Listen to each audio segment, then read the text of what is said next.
ہندوستان پر جب مسلمان بادشاہ آئے اور کئی بادشاہوں نے دین کو اول پرائیورٹی رکھا، اور کچھ تو بے دین تھے، کچھ ان کا لینا دینا ہی نہیں تھا، کچھ وہ تھے جو دین بدلنے پر تلے ہوئے تھے۔ جیسے اکبر کا نام آتا ہے، اکبر بادشاہ کے متعلق سنا ہوگا آپ نے، جلال الدین اکبر اس کو کہا جاتا تھا۔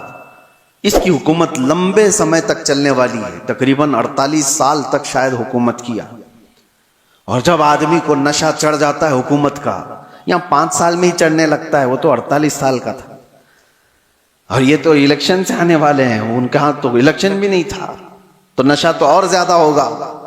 ایک دور ایسا آیا کہ اس کے آس پاس کے چمچوں نے کہا کہ یہ دین اسلام پرانا ہو گیا، 1000 سال ہو گئے ہیں، اب ایک نیا دین ہونا چاہیے، آپ کے حساب سے آپ بناؤ۔ کہا تم لوگ بناؤ، سارے لوگ مل کر کے۔ تو وہاں کے فضلہ خار جو تھے وہ سب تیار ہو گئے، پیسے لیں گے اور بنائیں گے۔ ایک نیا دین بنایا گیا۔ نیا دین کیا تھا؟ اذان کی جگہ سیپ بجائی جائے گی، اذانیں نہیں، سب کو ایک کرنا ہے، سارے لوگ ایک ہی جگہ پر عبادت کریں گے، اور مسجد بھی ہوگی اور منبر پر مندر بھی ہوگی، وہاں پر مورتی بھی رکھی جائے گی اور مسجد میں نماز بھی ہوگی۔ یہ دین الہی اس کا نام رکھا گیا۔ اور حد یہ ہے میرے عزیزوں، جو بات میں کہہ رہا ہوں، طاقت اور سیاست کا اثر عوام پر بہت ہوتا ہے۔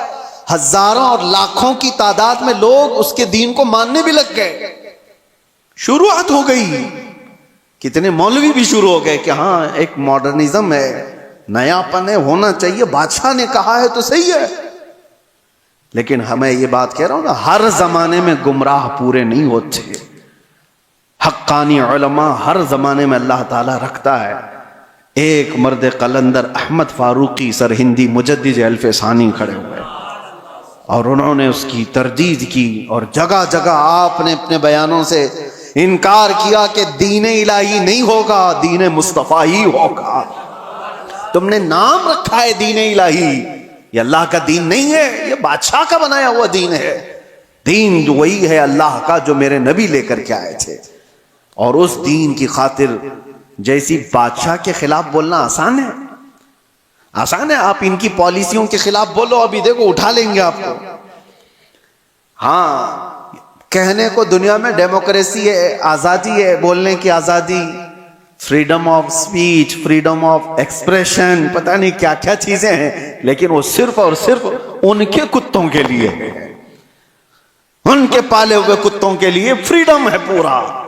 اور تم کہیں سے ابھی دیکھو میں کتا ہی بول دوں تو پھر مشکل ہے، اٹھا لیا جائے گا۔ نہیں، تمہارے لیے نہیں ہے، وہ ہماری طبیعت کے، ہمارے پالے ہوئے لوگوں کے لیے، وہ جتنا چاہے بھوکیں، کیونکہ ہمارے کھلائے ہوئے کتے ہیں، ہمارے پالے ہوئے کتے ہیں، یہ کسی کو کاٹ لیں تو بھی جائز، کسی پر بھونکیں تو بھی جائز۔ دنیا کا تقریباً سسٹم یہی ہے، سب جگہ کہنے کو ڈیموکریسی ہے، آزادی سب کے لیے نہیں ہے۔ ہاں، اگر ان کے آلوچک ہو کوئی، ان کو کرٹیسائز کرنے والا کوئی ہو، ارے وہ ایک جملہ بھی بولے تو اس کو پکڑ لیا جائے گا، اور ڈائریکٹ نہیں پکڑا جائے تو پھر تمہارے ٹیکس کی انکوائری شروع ہو جائے گا۔ مال کہاں سے آتا ہے، کتنا کماتے ہو، کون سا اکاؤنٹ ہے، E D who, I T ہو، سب جگہ سے۔ بہرحال دنیا کا یہ نظام ہے، ان نظاموں سے نہ ڈرتے ہوئے بھی اللہ کے ربانی علماء موجود رہتے۔ مجدد الف ثانی کو 8 سال تک جیل میں رکھا گیا تھا، صرف اکبر کے لائے ہوئے دین کی مخالفت کرنے کی وجہ سے۔ لیکن ہوا کیا؟ اکبر مر گیا، اس کا بیٹا جہانگیر آیا، اور اس کو جب بتایا گیا کہ جیل میں موجود ایک عالم ایسا ہے جو 8 سال میں 700 قیدیوں کو عالم بنا دیا، وہ وہاں پر بھی تبلیغ کر رہا ہے، آزاد کرایا گیا۔ اور اس کے بعد پھر اسی سرخ روئی کے ساتھ، عزت کے ساتھ مجدد الف ثانی دین مصطفیٰ کا کام کر کے گئے دنیا سے۔ ہر زمانے میں یہ ہوتا رہے گا۔ تو میں یہ کہہ رہا ہوں، جب طاقت کسی کے پاس آتی ہے، ایسے گمراہ کے پاس، تو شیطان اس کے ذریعے سے پورے دین کو خراب کرنے کی کوشش کرتا ہے۔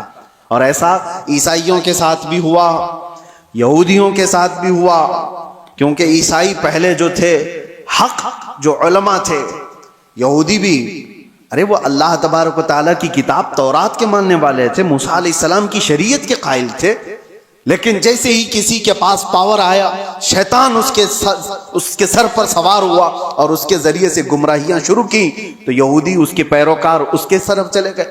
عیسائیوں میں بھی ایسے ہی ہوا۔ دو طریقے سے شیطان گمراہ کرتا ہے، ایک سیاست کے ذریعے سے اور دوسرے علماء کے ذریعے سے، اور یہ دونوں کا کمبینیشن ہوتا ہے۔ کیسے؟ سیاست جب پاور میں ہوتی ہے، طاقت، حکومت، وہ خریدتی ہے کچھ علماء کو، اور ان کے ذریعے سے جو کہلایا جاتا ہے وہ عوام پر اس کا اثر پیدا ہو جاتا ہے۔ حتیٰ کہ میں دیکھ رہا تھا ایک انٹرویو کو، حیرت ہوتی ہے، آپ کے پاس بہت ساری چیزیں آتی ہیں، سائنس پروون ہے، سائنس پروون ہے۔ کیا ہے مطلب؟ کچھ کھانے پینے کی چیزیں آپ کے پاس آ رہی ہیں، یہ کھاؤ، یہ ڈائٹ بہت ہی عمدہ ہے اور سائنس پروون ہے، سائنس نے اس کا سب سرچ کیا ہے اور ساری چیزیں اس پر سروے ہوا ہے اور بڑے بڑے سائنٹسٹ نے اس پر مہر لگائی ہے، تو عوام اس کو ہاتھوں ہاتھ لے رہی ہے۔ ارے سائنس پروون ہے، یہ سائنٹیفک اعتبار سے بھی اس ہیلتھ کے بینیفٹ ہیں۔ میں دیکھ رہا تھا کئی سائنسدانوں کو تو حکومت خرید کر رکھی ہوئی ہے، بڑے بڑے پیسے والے لوگ ان کو خرید کر کے رکھے ہوئے ہیں۔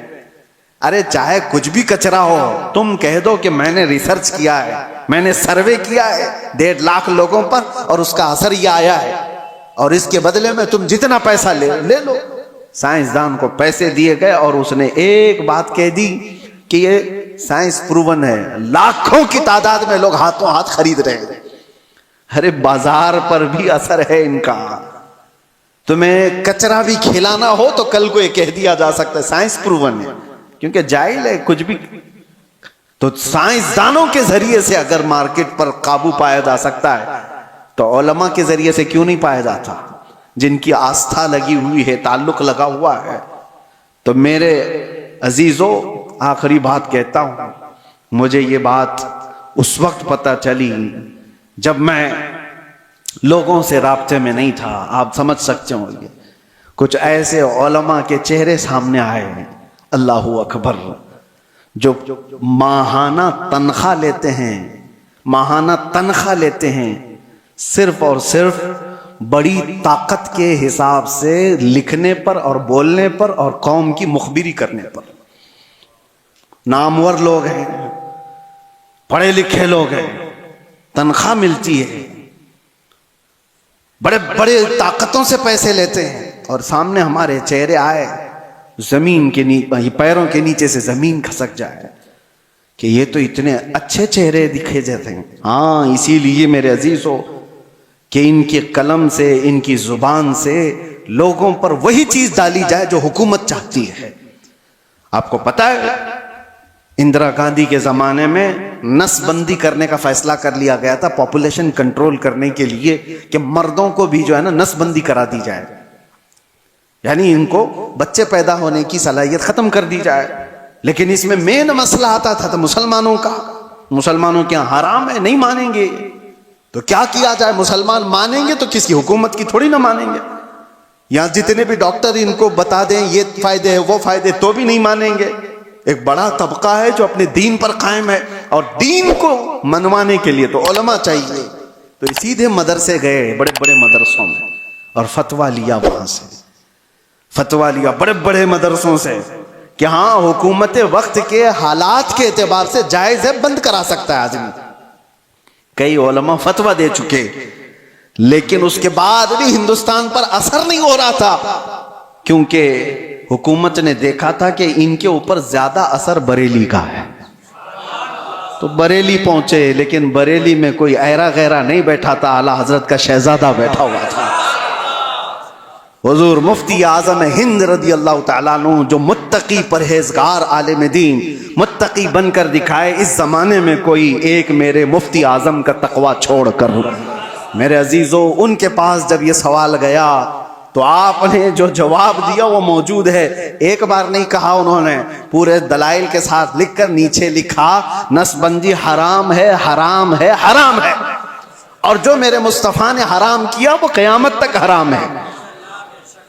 اب یہ نکلا، حکومت کو پتہ چلا کہ ایک مولوی سے پورا مسئلہ خراب ہو سکتا ہے، کیا کیا جائے؟ چھپنے سے بند کر دیا جائے. لیکن جو چیز اللہ پہنچانا چاہتا ہے وہ کسی کے بند کرنے سے کبھی نہیں رکتا، کبھی نہیں رکتا. پریس کو جلا دیا گیا تھا بریلی شریف میں، جس جگہ سے یہ فتویٰ شائع ہوا، پرنٹنگ پریس جلا دیا گیا. پریس کے مالکان کو قبضے میں لیا گیا، گرفتار کیا گیا، اور جو دیواروں پہ جا کر فتویٰ چپکا رہے پولیس پکڑ پکڑ کر لے جا رہی ہے. کہاں رکنے والی چیز کہاں ہے؟ پورے ہندوستان میں آگ کی طرح بات پھیل گئی کہ اعلیٰ حضرت کے شہزادے نے فتویٰ دیا ہے کہ نسب بندی حرام ہے. سب مل کر کے ایک طرفہ اعلان کیے، ہم حکومت کے اس فیصلے کو نہیں مانتے، یہ ہمارے دین کا حصہ ہے. تھوڑے دن ہوا، مسلمانوں کو تکلیفیں آئی، علماء گرفتار ہوئے، لیکن چند ہی دنوں کے بعد خبر آئی کہ لیڈی پھر تخت سے اتر گئی، حکومت ہی گر گئی. تو میرے عزیزو، ایک بات یاد رکھو، طاقت اور پاور کے ذریعے سے پوری دنیا پر اثر قائم کیا جاتا ہے. آج امریکہ کی بولی بولنے والے لوگ بھی بہت سارے ہوں گے، وہ جو کر رہا ہے وہ صحیح ہے. اسرائیل کی بولی بولنے والے لوگ ہوں گے کیونکہ تھوڑا سا ان کے ہاں سے گوبر مل جائے گا. ہاں یہاں پر بھی بہت سارے ہوئے ہیں، بہت سارے ہیں.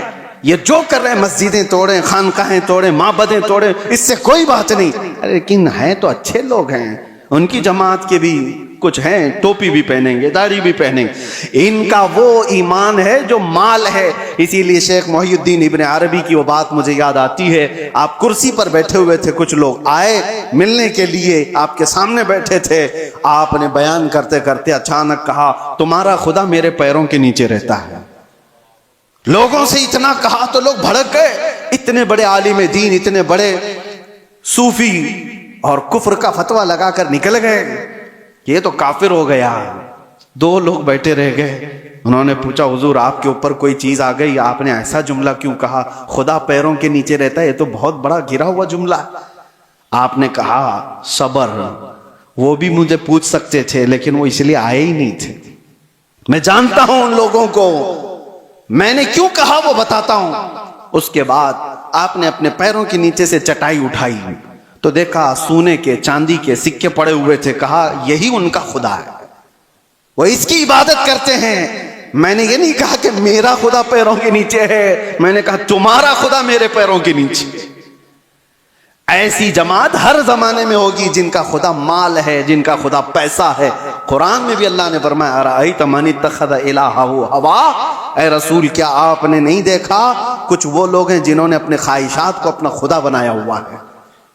اللہ تعالیٰ فرماتا ہے، کیا آپ ایسے لوگوں کی وکالت کریں گے؟ کیا آپ ایسے لوگوں کی سفارش کریں گے؟ یہ وہ لوگ ہیں، اللہ فرماتا ہے، انہم الا کالانعام بل ہم اضل. یہ تو جانوروں سے بھی زیادہ گمراہ لوگ ہیں. اللہ فرماتا ہے جانوروں سے بھی زیادہ گمراہ ہیں. بس مجھے فکر ہے، اس لیے میں نے یہ ساری باتیں کی کہ اللہ ہمارے ایمان کی حفاظت کرے. آنے والا جو دور ہے، حکومت جس کی ہوگی، پاور جس کا ہوگا، طاقت جس کی ہوگی، لوگ اس کی بولی بولنے لگ جائیں گے. مڈل ایسٹ کے جو اثرات ہیں، آج مڈل ایسٹ میں جو جنگیں جاری ہیں، یا اگر اس موڑ پر چلی جاتی ہیں، کسی اور قوم کا دبدبہ آتا ہے تو مسلمانوں کے عقیدے پر بھی یہ اثر کر سکتا ہے. آگے چل کر کے ہزاروں لوگ آنے والی نئی حکومت کے بلبلے ہو جائیں گے، ان کے مرید ہو جائیں گے. وہ کہیں گے کہ یہ دیکھو، یہ حق جماعت ہے، یہ آ گئی، یہ حق جماعت ہے، اس کو اللہ نے طاقت دیا اور یہ پاور پر آ گئے. میرے عزیزو، یہ ساری چیزیں کون آتا ہے کون جاتا ہے، اس سے سروکار نہیں. ایک بات یہ دیکھو، میرے نبی کا اگر غلام ہے تو چٹائی پر بیٹھا بھی ہو تو میرا امام ہے، اور نہیں ہے تو اس سے میرا کوئی تعلق نہیں. مال اور پیسہ اور طاقت اور حکومت و سیاست تمہارے دین کو بدلنے میں اثر نہ کرے، اتنا ایمان پیدا کرو. اور یہ کب ہوگا؟ جب تم قدم مصطفیٰ سے لگے رہو گے. دنیا کی طاقتیں آئیں گی جائیں گی، تمہارا کچھ نہیں بگاڑیں گی. اسی لیے اعلیٰ حضرت فاضل بریلوی کے اس بات پر عمل کر کے جاؤ، انشاءاللہ ہر زمانے میں محفوظ رہو گے. انہیں جانا، انہیں مانا، نہ رکھا غیر سے کام، للہ الحمد میں دنیا سے مسلمان گیا. کہ دنیا کی طاقتیں عوام پر بہت اثر کرتی ہیں، بہت زیادہ اثر کرتی ہیں. آپ یہ سوچتے ہوں گے جب الیکشن آتے ہیں، فیصلے ہوتے ہیں، ارے اس سے ہمارا کیا لینا دینا، ہم راجنیتی میں نہیں ہیں، ہم پالیٹکس میں نہیں ہیں، ہم سیاست میں نہیں ہیں. آپ یہ سمجھ کر کے بیٹھتے ہوں گے، لیکن میرے عزیزو، ہماری زندگی پر سب سے زیادہ اثر کرنے والی کوئی چیز ہے تو وہ سیاست ہے، وہ پالیٹکس ہے۔ آپ چاہو یا نہ چاہو اس کھیل کا آپ حصہ بنی جاؤ گے۔ کل کو جو طاقت الیکٹڈ ہو کر بیٹھتی ہے، ارے میاں وہ ہمارے زندگیوں کے روز مرے کے فیصلے لیا کرتی ہے۔ آپ سمجھ کر کے چلو۔ بہت سارے لوگ کہتے ہیں مولانا کو کیا ضرورت ہے سیاست پہ بات کرنے کی؟ میاں ہم بھی تو دنیا کا یہ حصہ ہیں، اور ہم بھی تو جس جگہ جی رہے ہیں وہاں تو سیاست ہی ہے۔ کل کو فیصلہ قائم کر لیا جائے گا کہ آپ کو صبح اتنے بجے اٹھنا ہے، اتنے بجے سونا ہے، پارلیمنٹ میں فیصلہ ہو چکا ہے، تو ہماری زندگی پر اثر کرے گا کہ نہیں کرے گا؟ جو کچھ بھی ہے، آپ تاجر ہیں، چھوٹے سے بزنس کرنے والے ہیں، پارلیمنٹ میں بیٹھ کر کے کوئی بھی بل پاس ہو گیا کہ 1,00,000 روپے کی آمدنی تمہاری ہو رہی ہے تو تمہیں اتنا ٹیکس دینا ہوگا، اتنا فلاں دینا ہوگا، تمہارے بزنس پر اثر ہوگا کہ نہیں ہوگا؟ تم چھوٹے ہی آدمی ہو، لیکن سیاست کا اثر پورے قوم کے اوپر ہمیشہ ہوا کرتا ہے۔ آپ حصہ نہیں ہیں، آپ الیکشن لڑتے بھی نہیں ہیں، ووٹ دیتے بھی نہیں ہیں، دور رہتے ہیں، لیکن میں آپ کو بتاتا ہوں، آپ کا بچہ ہوگا، آپ اسکول بھیجیں گے کہ نہیں بھیجیں گے؟ اسکول کی ایجوکیشن پوری کون بناتا ہے؟ پارلیمنٹ بیٹھ کر کے بتاتی۔ ایک ایجوکیشن بورڈ ہوگا پارلیمنٹ کے ذریعے سے، اور اس ایجوکیشن بورڈ یعنی ایجوکیشن منسٹر بھی تو ہوتا ہے، اس کے انڈر میں پورے ملک کے اندر کیا سلیبس چلنا چاہیے یہ سب ڈیسائیڈ ہوگا۔ تو جو وہ ڈیسائیڈ کریں گے وہی آپ کے بچے کو پڑھانا پڑے گا۔ تو سیاست کا اثر آیا کہ نہیں آیا؟ آپ ہزار دور بھاگتے ہوں، لیکن آپ کو کبھی کسی سے کوئی بھی مسئلہ ہو گیا، کوئی تکرار ہو گئی، چلیں کچھ مسئلے ایسے پیش آئے، کیس ہو گیا، کہاں جائیں گے آپ؟ عدالت میں جائیں گے، آپ کو کورٹ میں جانا ہے۔ عدالت کے پورے جو آئین بنے ہوئے ہیں، قانون بنے ہیں، وہ سیاست کے اثر میں ہی بنے ہوئے ہیں، آپ اس سے دور نہیں جا سکتے۔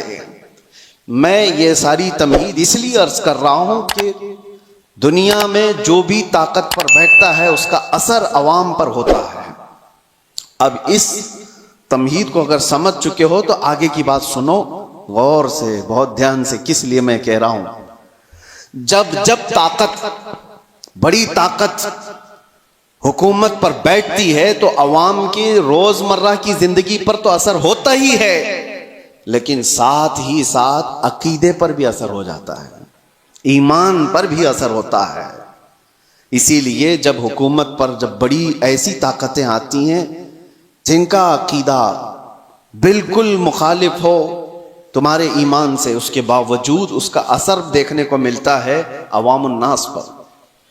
اب جو حالات ابھر کر کے آ رہے ہیں، دیکھنا میری بات کو آپ یاد رکھیں، میں پریڈکشن نہیں کرتا ہوں، کوئی بھوشمانی نہیں ہے، لیکن دستور ایسا چلا ہے، میں آپ سے کہہ رہا ہوں کل کو اگر ایران کا دبدبہ بڑھتا ہے تو پھر جو حالات پیش آنے والے ہیں، میں اس کی مخالفت میں یہ نہیں کہہ رہا ہوں وہ نہیں ہونا چاہیے، نہیں ہونا چاہیے، ہزاروں لاکھوں وہ لوگ ہوں گے جو اپنے عقیدے پر پھر سے دیکھنے پر مجبور ہو جائیں گے۔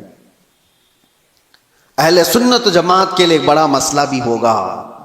ایسی ہی اس سے 100 سال پہلے جب سعودی میں وہابی حکومت قائم ہوئی، پیسہ، طاقت، سب کچھ ان کے پاس تھا، علماء خریدے گئے، کتابیں چھپائی گئیں، جنت البقیع کو بلڈوزر سے پورا تہس نہس کر دیا گیا، شرک کے نام پر بہت ساری چیزوں کو ختم کیا گیا، تو طاقت تھی، حکومت آئی، اور ایک دو نہیں، ہزاروں لاکھوں کی تعداد میں ان کے عقیدے کی بولی بولنے والے لوگ پیدا ہو گئے۔ صرف عوام نہیں، علماء بھی، بڑے بڑے مفتیان کرام جو منصب دار ہیں، وہ سب دولت کے تحت میں آ گئے، طاقت کے تحت آ گئے۔ یہ دنیا کا معمول ہے، یہ چلتا رہے گا۔ کل کو آپ بھی دیکھنا، جب کوئی پاور میں آئے گا تو اس کی طرف بہت ساری قوم ہو جائے گی۔ وہ بہت ریئر لوگ ہیں جو اپنے ایمان پر قائم رہتے ہیں، وہ رسول اللہ کے دیوانے ہیں۔ میرے آقا صلی اللہ تعالی علیہ وسلم کے صحابہ میں اس وقت آپ کو بالکل اس بات کا اپوزٹ آپ کو دکھائی دے گا۔ اس کا اپوزٹ، حضور نے جب ایمان کی دعوت دی تو سب سے پہلے آپ کے پاس آنے والے صحابہ غریب تھے، بہت غریب تھے، اور ایسا نہیں کہ حضور پاک صلی اللہ تعالی علیہ وسلم کا مال دیکھ کر کے وہ آئے تھے کہ بڑی طاقت کے مالک ہیں، بڑے دولت کے مالک ہیں، ان کے پاس جائیں، نہیں، اس رسول کے پاس وہ آئے تھے جو پیٹ پر پتھر باندھا کرتا۔ وہ صحابہ اس رسول کے پاس آئے تھے جو فاقہ کشی کو زیادہ ترجیح دیتا۔ رسول کریم صلی اللہ تعالی علیہ وسلم کے ساتھ آپ تو گئے غریب صحابہ، لیکن ان کے اپوزٹ میں کون تھے؟ ابو جہل بڑے پیسے والا، ابو لہب بڑے پیسے والا، صفوان بڑے پیسے والا، اتنے بڑے بڑے مالدار لوگ وہاں پر تھے جو یہ پورے صحابہ کی اکیلے کفالت کر سکتے تھے، سارے صحابہ کو وہ اکیلے پال سکتے تھے۔ اب یہاں پر میں آپ کو بتاتا ہوں، ایک طرف مال اور پیسہ اور طاقت و قوت ہے، اور ایک طرف یہ غریب صحابہ کی جماعت ہے جو پیٹی جا رہی ہے، ماری جا رہی ہے۔ صحابہ نے کیا کیا؟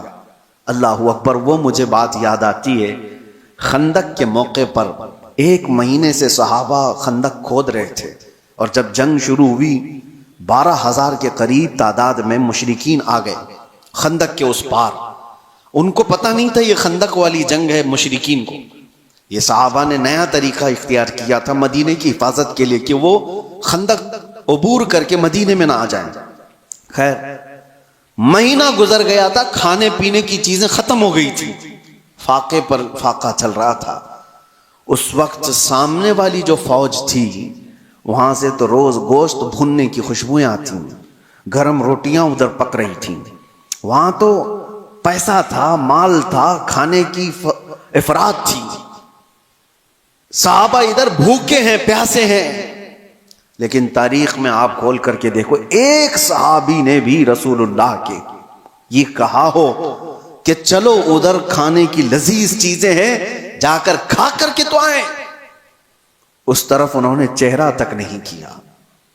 حضور پاک صلی اللہ تعالی علیہ وسلم نے ان سے کہا، اے میرے صحابہ، مجھے پتا ہے وہ گوشت کی خوشبوئیں ہیں تمہاری بھوک کو اور بڑھا دیتی ہوں گی، تمہارا صبر ٹوٹتا ہوگا، صبر کرو۔ صحابہ نے کیا کہا؟ یا رسول اللہ صلی اللہ تعالی علیہ وسلم، ہم روٹی اور بوٹی کے لیے اس جنگ میں آئے ہوتے تو یہاں نہیں ہوتے، وہاں ہوتے، ہم آئے ہیں صرف چہرے رسول کے لیے۔ ہماری بھوک کا علاج ہے مصطفیٰ کا چہرہ، ہماری بیماریوں کا علاج ہے مصطفیٰ کا چہرہ۔ اس دین سے ان لوگوں نے ایک بال برابر بھی بغاوت نہیں کی۔ لیکن وہ عوام کی بات ہے کہ جب جب طاقت کسی ایسے گمراہ کے پاس بھی آ گئی تو اس کی گمراہی کی تعریف کرنے والی ایک جماعت پیدا ہو جائے گی۔ ہاں، ایک جماعت پیدا ہو جائے گی۔ ارے دور تو چھوڑو، ہمارے اس ملک میں کچھ سالوں پہلے ایک کانفرنس ہوئی تھی دلی میں، آپ کو پتہ نہیں ہوگا، اس میں بڑے بڑے علماء اور بڑے بڑے صوفیوں کو جمع کیا گیا تھا، اور کانفرنس کرانے والے کون تھے؟ کانفرنس کرانے والے ملک کے پرائم منسٹر تھے۔ مسلمانوں کی، صوفیوں کی خانقاہوں کی کانفرنس کرائی گئی تھی، ٹھیک ہے، علماء بھی اس میں شریک ہیں، خانقاہوں کے گدی نشین اور گدھے نشین سب اس میں شامل ہیں، اور شروع ہو رہی ہے کانفرنس تو مجھے حیرت ہوتی ہے، قصیدہ پڑھنے والا کوئی مولوی قصیدہ پڑھتا ہے بادشاہ کی شان میں، خدا کرے کہ تیری عمر کو عمر خضر عطا ہو، یہ دعا دی جا رہی ہے۔ میں یہ کہتا ہوں میرے عزیزو، یہ سارا منظر ایک طرف، لیکن جو میں بات کہہ رہا ہوں، طاقت اور سیاست جب آ جاتی ہے تو بہت سارے لوگوں کے عقیدے پر بھی اثر پڑتا ہے۔ اس وقت اپنا عقیدہ بچانا یہ بہت بڑا چیلنج ہوتا ہے۔ آپ کیا سمجھتے ہو یہ جو فرقے پیدا ہوئے دین میں، یہ طاقت کے اثر سے پیدا ہوئے ہیں؟ جب سیاست پر، حکومت پر کوئی گمراہ بیٹھ جاتا ہے تو وہ اپنا عقیدہ سب پر تھوپنے کی کوشش کرتا ہے۔ معتزلہ کی جماعت آئی.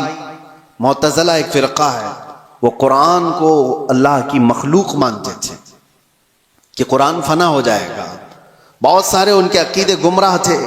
جب وہ پاور پر آئے، خلیفہ بنے یا گورنر بنے، تو انہوں نے عوام کو اور علماء کو زبردستی اپنا عقیدہ تھوپا.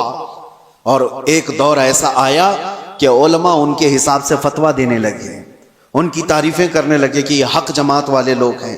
بادشاہ اعظم ان کی تعریف میں قصیدے پڑھے جاتے تھے. لیکن میرے عزیزوں، پوری قوم کبھی گمراہ نہیں ہوتی.